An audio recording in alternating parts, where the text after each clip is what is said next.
Today, we are heading back to that galaxy far, far away to talk about The Empire Strikes Back. The second Star Wars movie to hit the screen, considered by many as the best of all of the Star Wars movies, this 1980 sequel takes the adventure to darker, deeper places, breaking off family lines of destruction, exploring sacrifice and the power of faith in the face of overwhelming odds. But don't worry, we're going to have some fun along the way, so laugh it up, fuzzball. We recommend this slightly darker episode of the Star Wars saga for families with kids around 9 or 10 years old and up. Steven, let's climb in the best twin pod cloud car, and let's go. Rocket Pop is going.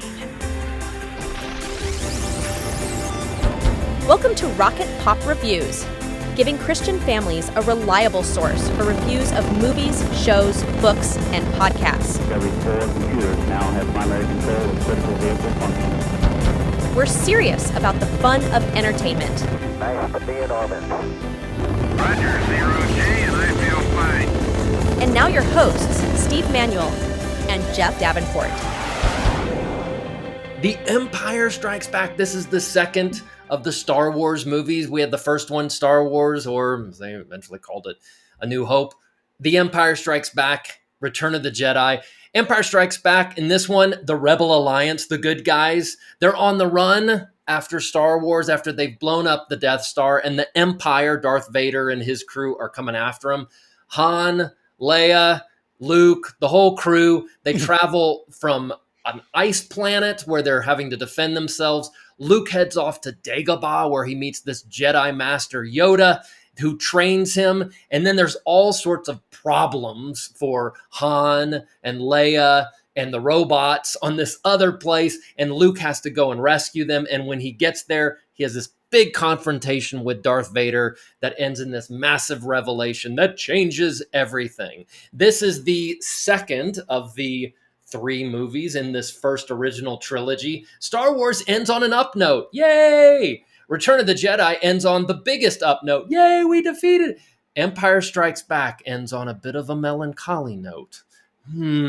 Things aren't so great right now.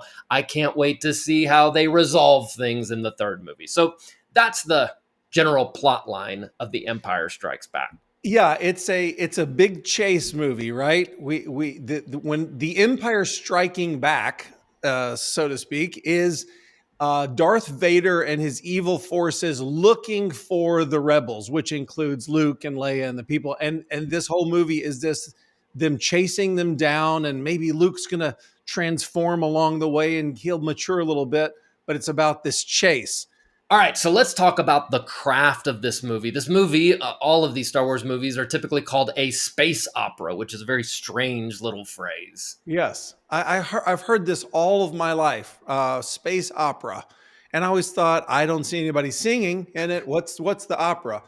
Well, just to fill in a little bit, a space opera is a subgenre of science fiction. And it emphasizes space warfare with use of, I'm quoting directly here, melodramatic, risk-taking space adventures, and chivalric romance. So it's set mainly or entirely in outer space. It features technological and social advancement in faster-than-light travel, futuristic weapons, and sophisticated technology on a backdrop of, get this is, by the way, isn't written about Star Wars. It just happens to fit it exactly. Galactic empires and interstellar wars with fictional aliens, often in fictional galaxies. The term does not refer to opera music, thank you, I needed that, but instead originally referred to the melodrama, scope, and formulaic stories of operas. This idea was used in horse operas in the 1930s, which was a cliched formulaic Western, and then soap operas, which we know of, a melodramatic domestic drama. Space operas, like Star Wars, emerged in the 1930s, and they continued to be produced in literature, film, comics, television, etc. Most famously, Flash Gordon was 1936. That was a space opera. Again, you're getting this very big story, but there's always like a romance in the middle of it. The most successful space opera book series ever written. I wonder if you've ever heard of them, Jeff. I don't know. Perry Rodan. No, never. That's the most successful ever. And then the Star Trek series and then Star Wars kind of brought that into modern parlance or our generation, I should say. Well, according to that definition, this is about as space operatic as it gets. Yes. Big, giant stakes. The stakes of the universe are there, but also this idea of heroism. And like you're saying, chivalric romance is at the core of this. And more than any of the other movies, that's really, to me, why this movie works so well. A couple things about craft. When you watch this movie, everybody always thinks Star Wars, oh, they're all directed by George Lucas. George Lucas directed the first movie, Star Wars, but then he handed it off to other people to direct because he's like, I don't want to do all the day-to-day stuff. I want to oversee things. So he got his old USC professor, Irvin Kershner, to direct this one. And the writing in this one is so good. Yeah, can I interject here? I know who you're going to talk about, but I would just like to say one of the co-writers of the screenplay was Lee Brackett. She wrote space operas in the 40s and 50s.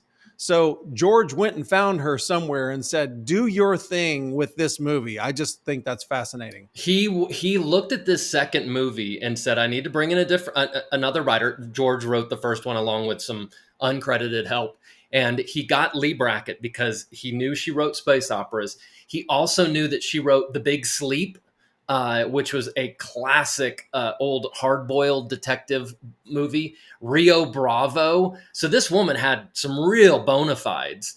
And when they got her in there, though, she was very old. I want to say she was almost 80 years old. Wow. And died during the writing of this. If you get real nerdy like I've done and you read some of the early drafts, it's not quite catching. They brought in Lawrence Kasdan, who was a young buck writer, and the movie is what it is because of Lawrence Kasdan's writing.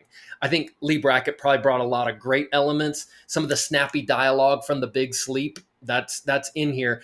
That's really also Kasdan's forte. So I was watching it last night with my 12-year-old, and there are so many just great lines, especially between Han Solo and Princess Leia, because they have this we don't like each other thing, but we really love each other thing. And it is just so good. There are so many great lines, especially on the Hoth ice planet as they're arguing with each other. It's well directed in those moments, but the writing is really sharp and snappy. And the whole time you have this feeling like Han's like, yeah, you like me. And she's like, I don't like you, but she really likes him. And you love that. You just feel it through the whole movie. They'll have these scenes where they're insulting each other, and it ends with a kiss. Yeah. It's kind of like You Love Moonlighting, right? It's kind of like that friction between the main characters. Very fun. The plot moves right along for the most part, with one exception. When you're on the Hoth planet, you're watching it's very exciting. It's a little war right there. And some of the special effects, especially for 1980, are really, really good. Lucas went back through and fixed some of these in around 1998 or 99 with a special edition. And some are for the better. Some is a little too much. But overall, it looks good. It moves right along on Hoth. We'll say there's really three main locations. There's the Hoth ice planet, and the last third takes place on this cloud city. That moves along really well.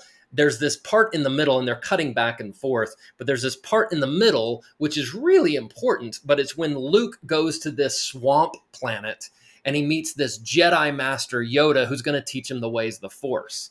Jedi Master Yoda. You seek Yoda. That stuff is good and interesting, but boy, it can feel like you're walking through that swamp.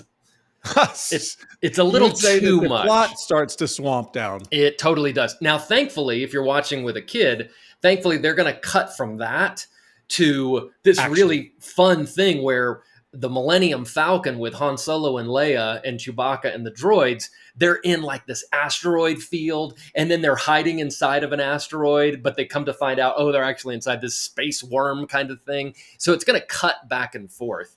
But that stuff with Yoda is obviously really, really important.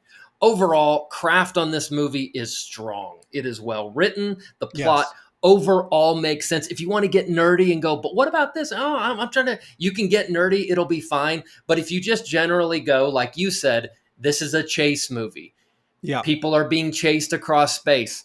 I don't know where they're headed, but this sure is interesting to me. It's totally easy to track along the way. Yeah, something fun to look for in this film, if you haven't seen it in a very long time, is that so much of the technology in Star Wars was absolutely groundbreakingly brand new. Like they're figuring it out the day they shot it. And they shot it, I think we got it. Did that work? And then the tape falls off and the thing falls down. Well, by the time Empire Strikes Back happens, they kind of dial in a lot of that technology, and as you said, George Lucas didn't direct the film. You know why? Because he was growing his special effects company and all of that work. There was a massive amount of work that happened here, and it just comes off as, I think they know what they're doing here. So there's a lot more like space fights, and you can just see, oh, this feels it's more refined. Yes. It works. You're rare. There's a couple moments you might get distracted by the special effects. Oh, that looks quaint. Some stop motion stuff or some blue screen stuff that you're like, that wouldn't happen today. Yeah. But you get past it pretty well. Yeah. And kids will never notice it. Probably not. Overall, the craft is great. It works. And more than anything, it's about the plot of this. And this isn't just a space story. Where it's going is the relationship between Luke Skywalker and Darth Vader. And there's obviously this very, very famous reveal at the end of this that is altogether heartbreaking, and it works. Somehow you get to that moment, and we've said this many times about older movies, and this is obviously a 45-year-old movie. These movies were groundbreaking in a lot of ways, and we're so used to them that if you're watching this for the first time, it could feel cliched. Right. It wasn't at the time. Right. We've seen some iteration, even within the Star Wars world, of a reveal like this since then. So we're a little inured to it. But the hope is that when they get to that reveal, you go, wait a minute, what? This changes everything. Yes. So craft, super strong. I really want to spend some time talking about messaging. Great. Because that's what we're passionate about here on Rocket Pop, is thinking about what messages are being communicated by a movie to an adult, to a parent, but particularly to a child. And what might you have to walk them through and go, let's watch out for this, or go, isn't that interesting? This isn't a Christian movie, and yet we agree with some of these ideas. So Yep. a few I'll throw out. The first one is, there is a real emphasis in here. So when Luke gets to Dagobah and he's meeting with Yoda, there's this, what could be construed as a, Eastern New Agey kind of force thing. We've talked about that on Star Wars. We can talk a little bit more about that here. What Yoda is emphasizing is he's saying, look, there's more to life than what you see. This goes back to the message of the Matrix. There's more to life than just the physical, what you're seeing. Yoda, in his strange Yoda talk, says, Luminous beings are we, not this crude matter. luminous beings are we, not this crude matter. And Yeah. I think there's something, now you can go too far with this and go, look, the world doesn't matter. We are just Can I throw in a Bible verse that would say exactly the same thing? John chapter 6, Jesus says, the flesh counts for nothing. The spirit gives life. So that's what Yoda's saying. That's exactly right. And he's trying to convince Luke because Luke looks at, again, a spiritual, a biblical principle is Luke looks at Yoda, who's this shrunken 1,000-year-old puppet dude, green, Frog puppet. more ears than muscles. And he basically looks at him and goes, you're some massive Jedi master warrior. Give me a break. Well, that's when, it says about David, God looks on the inside, not on the outside. Yes. There are these messages. Again, they're Judeo-Christian themes that Right, Lucas of doesn't have a course. clue about. He's course. swimming in the water of the day. And Yes. yet we're able to go, isn't that a beautiful thing? So I think there's a strong message here about spiritual over the physical. Anything to add on that as I go through a little list of these? No, keep going. The next one is trusting in something bigger. I was watching this last night, and Yoda's trying to convince Luke, don't just have a knee-jerk reaction to something that's happening. He wants to go rescue Han and Leia, which seems noble. He's saying, Yoda's saying, I need you to trust me. I'm raising you up for something that's going to be even better. If you go, look, I'm going to do what comes naturally to me, Yeah. you're going to run into big problems. And that totally happens. Totally happens. He ends up going, no, dude, I know you've taught me all sorts of stuff. I know you've proven I should trust you. I'm going to trust myself. I'm taking off. I'm going to go help. And it causes problem after problem that they have to untangle after that. Yeah, I hope I don't step on the toes of what else you're going to say here. But as you say, Yoda is telling Luke, you have to subdue your proclivities. You have to stop what you want to do naturally. You need to pause for a moment. You need to check in with the Force. You need to kind of go to a more spiritual place and then make a decision. We said this with Star Wars, Jeff. That is such a countercultural idea in the world that we live in now, when young people are all told, do everything that comes naturally to you. Even education should be self-directed. You should be the leader in everything. Follow your inclinations. What I love watching this movie is there is a message here, which is self-control yields delicious, desirable fruit. And like when he's going like, you don't just pop off, Luke, because you're angry. He keeps, anger is a recurring theme. You can't pop off because you're angry. You have to get control of yourself, self-control, and you have to submit yourself to something larger. What a refreshing and lovely message for our children. Couple that with two things. What we see happen when he goes to confront Darth Vader, Luke is immature. In Return of the Jedi, he confronts Darth Vader with maturity, and the outcomes are night and day different. I love this too, that where is he getting this instruction from? He's getting it from an elder. We talked about this with Star Wars. What a strange thing.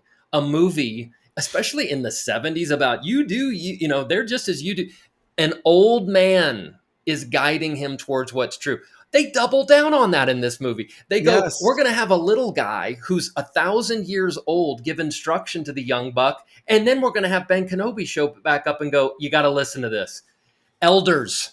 They all but call them elders. It's an excellent point. I just mentioned education.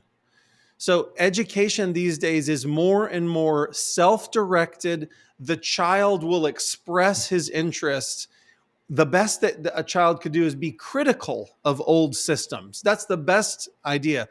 This movie says, no, knowledge exists in older people and wisdom.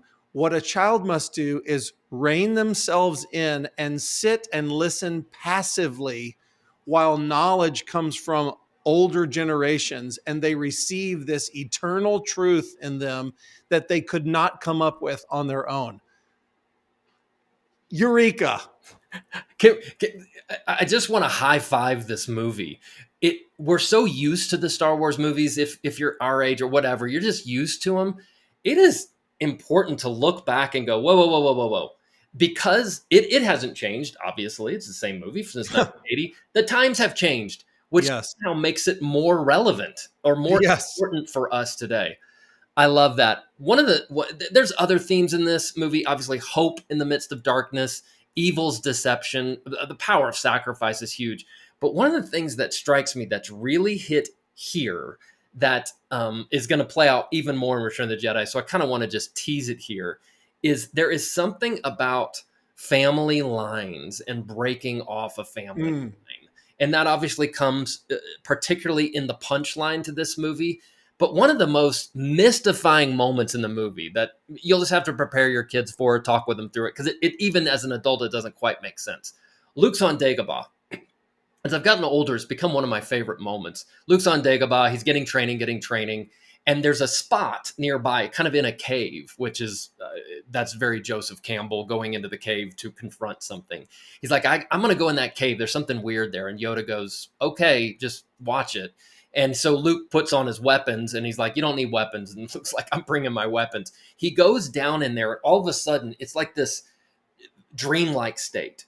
And this isn't possible, but Darth Vader walks in and he's like, okay. And so he fires up his lightsaber. It's not really Darth Vader. It's like this hallucinogenic state.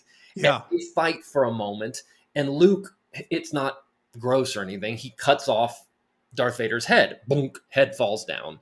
And then the front of the mask, Darth Vader's mask, blows off out of nowhere. And Luke looks down. And what's inside the mask? Luke's own face. Luke doesn't talk about it afterwards. He's clearly unsettled. Shook.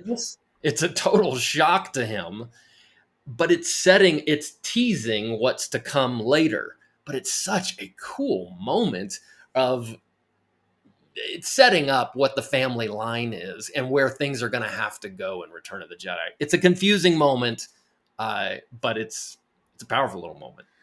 Yeah, that is an interesting thing. There's this we talked about in Star Wars that George Lucas went into the most ancient sources that he could find to find what are the stories that resonate with people. He's a young man. He wants to make movies that matter, something that'll be a touch point for his generation.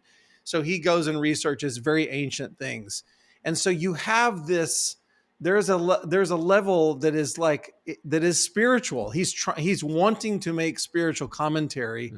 And this scene with Luke facing his greatest enemy, and then he comes to a realization. I think what that one thing that scene says is, I'm my greatest enemy.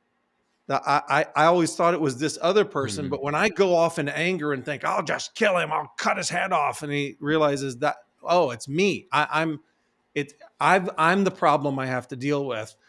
Again, that's a very Christian message, right? I agree. I couldn't agree more. It's the seed that is within Darth Vader that makes him Darth Vader is the same seed within him, and he's got to confront and deal with those things. We've kind of danced around it, but if you're like, I don't want any spoilers, okay, bless you, fast forward.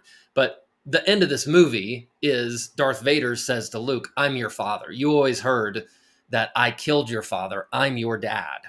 Well, that moment right there is so crazy powerful because it sends everything in a different direction, and it makes Luke start to go, wait, the bad guy is my father?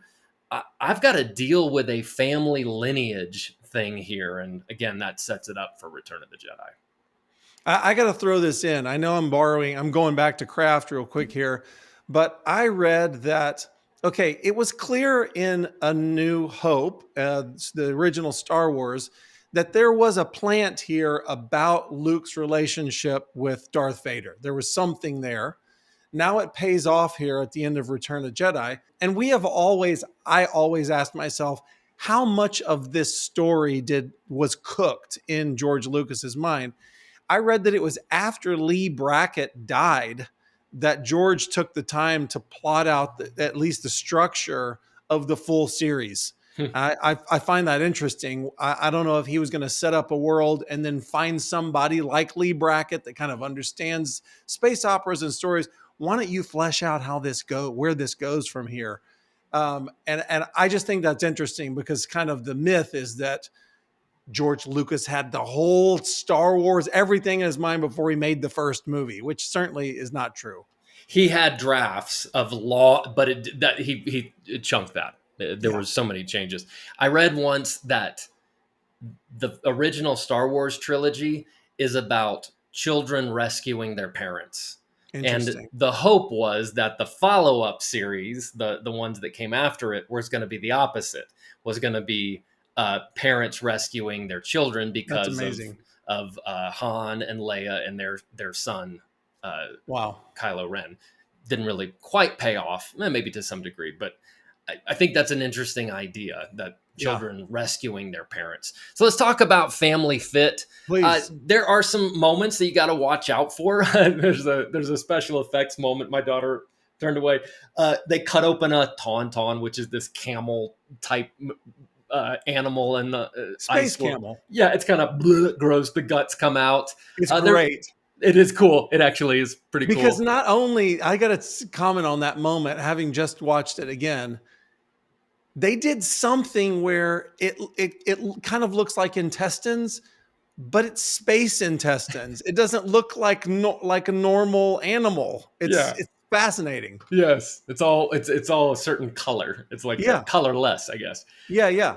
So there's that. There is some, there's a Wampa ice creature who attacks Luke, who can feel dangerous. He gets his arm cut off. Please let me make another nerdy comment. You notice this with the Wampa. So we see the Wampa eating some dead animal. Strangely acted as he eats this animal. Squatting. What I thought of was Lucas believes, and he's not wrong. You see this with Jabba the Hutt in the third movie. You see it elsewhere. George Lucas understands that if we make things wet and snotty, they're disgusting. He's right. So he adds like this snot stuff to like the Wampa's like eating something, and apparently it's like, are you eating boiled okra? What's going on there? There's a lot of strands going to happen in there. Only you would make a boiled okra reference. What other food is like that? Melted cheese, I suppose. Queso. Yeah. Okay. Queso. Yeah. So there's some violent spots. Luke gets his hand cut off, which you're like, wait a minute, what? It's real fast. You don't see anything weird. I've always made the comment, the good thing about a lightsaber injury is that it's self-cauterizing, so it's not going to bleed. Nice and clean. Yeah, nice and clean. It burns it, and he's going to be fine. So there are some challenging moments there. The romance is, it's a little nothing terrible. It's all fine.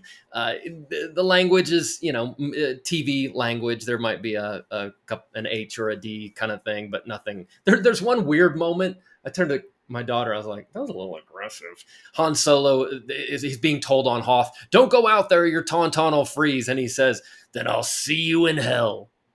And I'm sure the guy who warned him was like, I was just trying to warn you about what the tauntaun can take. Are we enemies now? I realize you have agency. You're gonna decide on your own. It's my job to let you know. Yeah, and the guy might have been thinking to himself, and I've put my faith in Christ. I mean, I don't know. I'm not going to see you if you go to hell, Han. There's a deleted scene where as Han is leaving, that guy hands him a chick tract. Just something to consider. Oh, I've lost him. Okay. Maybe forever. Family Fit also, you got to talk with him about some of the Yoda stuff. I know we talked about this last time with Star Wars. The idea of the Force. Like, I don't think some 8-year-old's going to go, can we start believing in the Force now? Right. Nobody's that dumb. But you do have to watch out for some sort of kind of spiritual nonsense. Jeff, am I the only one in the world that after seeing this movie, I would stare across the room and try to bring the box of cereal over to me? I mean, I tried, right? Did it work?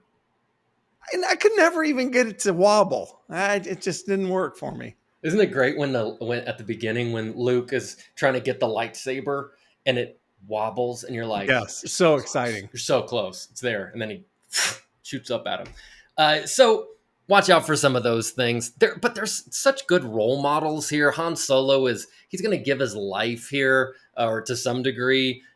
Luke is as bullheaded as he is. He's trying to do the right thing. He's trying to help his friends. There's even a nice little message where there's even redemption for him after he's made a bad decision. He's at the end of his rope. He's hanging off an aerial, and he calls out to Ben. And somehow it's like, look, yeah, you made a bad mistake, but the Force talks to Leia, and she comes back and rescues him. So all is not lost. And at the end, it's these, we said this about the original Star Wars. These movies are about friendships and about friends looking out for each other. The cliffhanger at the end doesn't so much feel like, my dad is the bad guy. The cliffhanger feels more like Luke and Leia and the droids going, are we going to get our friend Han Solo back? Right. We love that Will guy. we get all our friends back? And isn't it nice? So in the first movie, Han and Luke are like this. And right away in the second movie, they're pals. Yes. Han's the older brother who's like, hey, now you owe me two, kid. Like, yeah, they got a great relationship. Yes. So anything to add about The Empire Strikes Back? No, I think you hit it on the head, which is it is a little more intense than the kind of fun of the first one. There are more mature themes. We're getting into like the fight against yourself and your problematic relationship with one's father. It's certainly there. If you're the right age and you can take Tauntaun guts, we think that the positive messages easily overwhelm any negative vibes you'd have anywhere along the way. Yes, exactly. There's such a fun little cookie trail that goes through this movie, which is these guys in the Empire. I'm gonna please Darth Vader, and he screws up and he dies, and then the next guy gets a promotion, and then he messes up, and the end of it is the third guy going, I've messed up too. It's such a funny little. I think it's meant to be comedic, and it actually works. You're like, oh yeah, these bad guys. Interesting. They're getting knocked down. So we're gonna wrap up The Empire Strikes Back. By the way, after our little wrap up, we're gonna have a little bonus, super nerdy discussion between Steven and I about something Empire Strikes Back. But if that's not interesting to you, Empire Strikes Back. We recommend this movie for families with kids, maybe 9, 10 years old. 9 might be the low end. It's a great discussion point. It's fun. It's exciting. It's got so many fun things in it, but it's also great discussion points about mentorship, about youth, about going off half-cocked, about how you deal with things in community, and about friendship. We recommend Empire Strikes Back. So there you go. See you next time. Wait. Hang on. We're back. Okay, so now I saw this movie in the theater in 1980. Of course, I didn't notice this. I didn't notice this until it was pointed out maybe like 5 or 6 years ago. So towards the climax of the movie, the good guys are on Cloud City, which is this white, pristine industrial city. And everyone's got to evacuate. Lando Calrissian goes, everybody got to get out of here. So you see all the inhabitants running out. And they're not panicking. They're just leaving. Well, one guy, and some people caught this somehow, and it got on the internet. Like, look at this.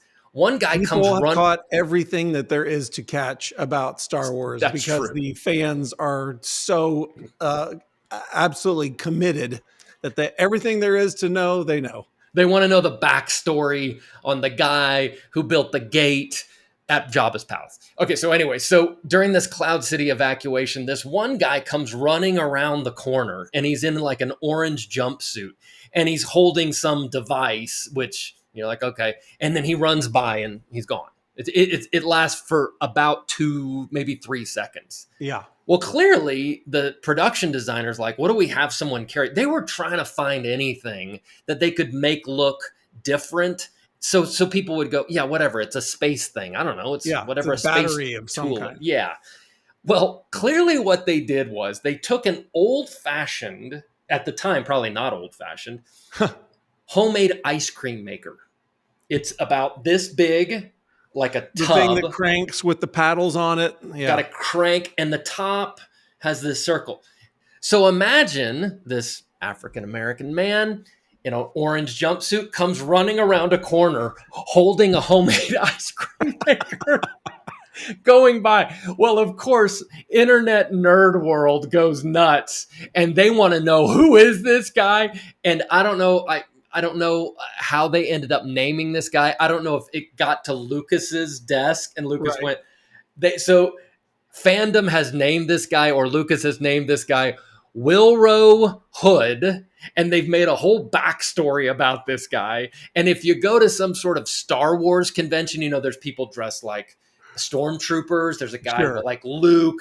There's a Mandalorian guy. There will always be guys dressed like Wilrow Hood holding an old-fashioned ice cream maker painted white in an orange jumpsuit. It is such a hilarious moment. Wilro. That reminds me of like Franklin from Peanuts. Yeah. Wilro sounds like one of the guys in the back row of the Sweat Hogs classroom. Yes. A studious guy who sometimes wears a bow tie. Wilro. He might. He's learning things. Now, to get ultra nerdy, on the Mandalorian TV show, the Star Wars TV show, they ended up bringing that thing back, which I thought was pretty clever. And they could have done anything with it. Well, it's a very secure thing to hold valuables in. And so they work it into the plot. Like a safe. And it's a portable safe. And so when they bring it in, you're like, now that's why Wilro would be so committed to this. With this particular ice cream maker. Could have his grandfather's ashes in it. Could have the family recipe for, cookies and cream. We don't know what's in there. We're just lucky that as Wilro was running across camera, he didn't pause, look at the camera and go like, what are you going to do? It paid. It was one day's worth of work. I don't know. And then just kept running. Star Wars, when they're making these, this is what's so fun is creativity. They're like, grab that and we'll use this. I remember when I was a kid, I was fascinated with any sort of, it was Star Wars mania when I was a kid. And so anytime they would put anything on TV to connect to Star Wars, I was in, especially behind the scenes things. And I remember watching a special. Ben Burt was the sound designer, I think. Ben Burt.